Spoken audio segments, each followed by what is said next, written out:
In 2005, Steve Fambro and Chris Anthony founded Accelerated Composites with a vision to build a 330 miles per gallon hybrid car that would sell for less than $20,000.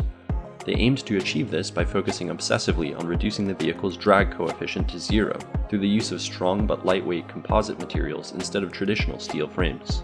They called their three-wheeled, two-seated vehicle Aptera and saw it as a new kind of car, reimagined from the ground up with emphasis given to physics and function.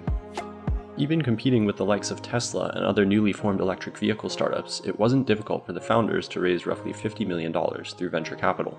In the process, however, they lost control of their company, and the board went on to hire an industry expert as CEO who had no experience with electric cars.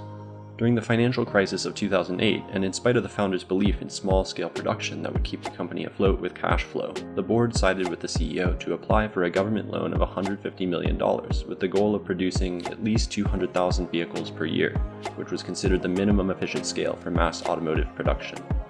This would put them in competition with the large auto manufacturers who spend more than $1 billion in the mere design and development of each new model. Consequently, both founders left to found other companies, and in the end, the terms of the government loan were too steep and the company folded. Fast forward to 2018. Steve and Chris found that the landscape for electric cars had changed with significant advances in battery and solar panel technology, as well as entrepreneurial finance innovations that would allow them to raise capital while still retaining control of their company. Their patents had lapsed and were available, and since they saw limited innovation in the space, they decided to try again by founding Aptera Motor Corporation as co-CEOs.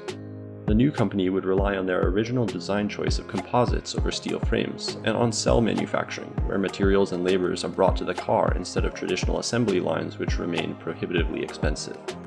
To learn more about Aptera, please read the full Berkeley Haas case study by Lee Fleming and Olaf Sorensen.